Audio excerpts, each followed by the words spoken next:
Shalom, selamat pagi, selamat bertemu kembali dalam program kita membaca Alkitab setiap hari.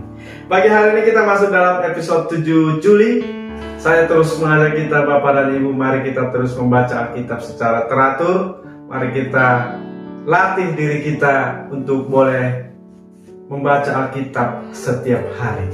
Kita melatih diri kita untuk disiplin membaca Alkitab. Amin. Sebelum kita lanjutkan, saya undang kita, mari berdoa bersama.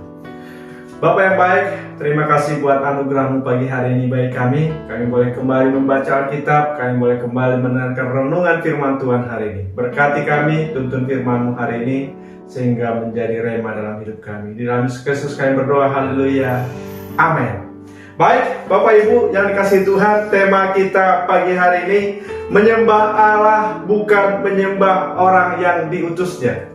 Menyembah Allah bukan menyembah orang yang diutusnya. Saya bacakan dari kitab Kisah Para Rasul pasal yang ke-14 ayatnya yang ke-15. Hai kamu sekalian, mengapa kamu berbuat demikian? Kami ini adalah manusia biasa sama seperti kamu. Kami ada di sini untuk memberitakan Injil kepada kamu supaya kamu meninggalkan perbuatan sia-sia ini dan berbalik kepada Allah yang hidup, yang telah menjadikan langit dan bumi, laut, dan segala isinya. Dalam renungan kita pagi hari ini kita melihat ketika Paulus memberitakan Injil di Listra, terjadi mujizat. Ada seorang yang lumpuh sejak lahir. Ia duduk mendengarkan ketika Paulus sedang berbicara. Paulus melihat bahwa si lumpuh ini beriman dan dia bisa disembuhkan. Dan mujizat ini terjadi secara mengejutkan, sehingga banyak orang menjadi takjub akan pengajaran Paulus.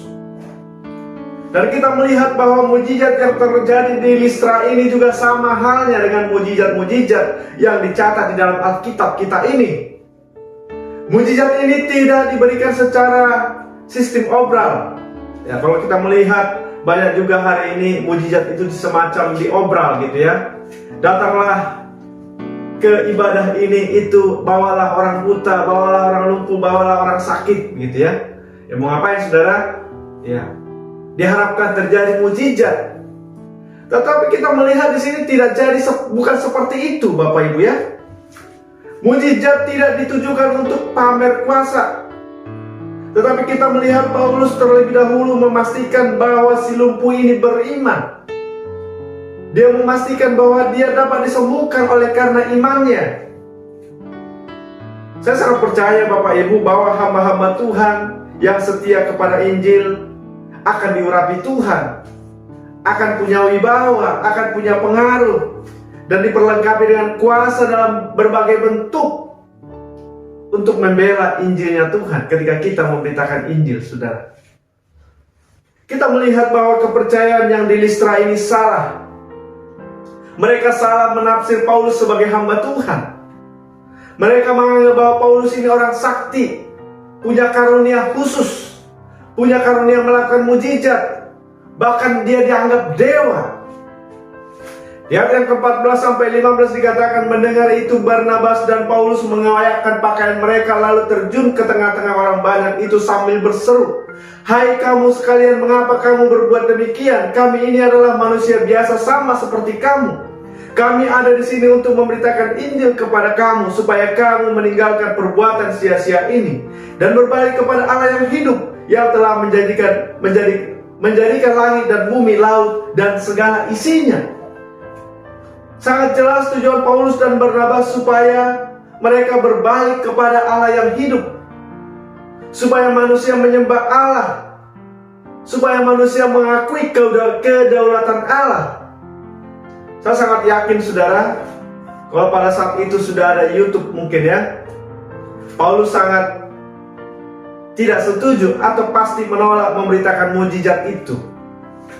Tetapi Paulus pasti mendukung ketika memberitakan Injil, karena inilah tujuan, inilah fokusnya Paulus, memberitakan Injil Tuhan, memberitakan keselamatan hanya ada di dalam Yesus. Dan Paulus mengatakan, saudara, kami ini manusia biasa sama seperti kamu. Artinya, kalaupun terjadi mukjizat saat memberitakan Injil, bukan tujuan utama. Tetapi mukjizat itu untuk meneguhkan pemberitaan Injil itu sendiri. Tujuan utamanya adalah supaya manusia menerima Injil. Amin. Inilah tujuan utamanya. Supaya manusia ini menerima Injil. Supaya manusia ini meninggalkan perbuatan-perbuatan sia-sia. Buat apa, saudara? Ketika seseorang lumpuh dan dia disembuhkan, terjadi mukjizat, tetapi setelah terjadi mukjizat, hidupnya tidak mempermuliakan Tuhan. Pasti Tuhan juga tidak disenangkan. Tetapi saudara, tujuannya apa? Supaya nama Tuhan dipermuliakan, supaya Injil diterima di seluruh penjuru bumi ini. Amin. Paulus sangat menolak, saudara, ketika mereka dianggap dewa, ketika mereka orang-orang di sana mempersembahkan persembahan karena dianggap orang sakti. Tapi Paulus mengatakan, kami ini sama seperti kamu. Kami hanya memberitakan Injil supaya kamu berbalik kepada Allah yang hidup, supaya kamu meninggalkan perbuatan yang sia-sia itu. Jadi saudaraku, tema kita hari ini menyembah Allah, bukan menyembah orang yang diutusnya. Amin. Demikian renungan kita pagi hari ini. Tuhan memberkati. Kita berdoa. Terima kasih Tuhan. Pagi hari ini kami bersyukur untuk renungan firman-Mu. Kiranya memberkati setiap kami. Di dalam Yesus Kristus kami berdoa. Haleluya.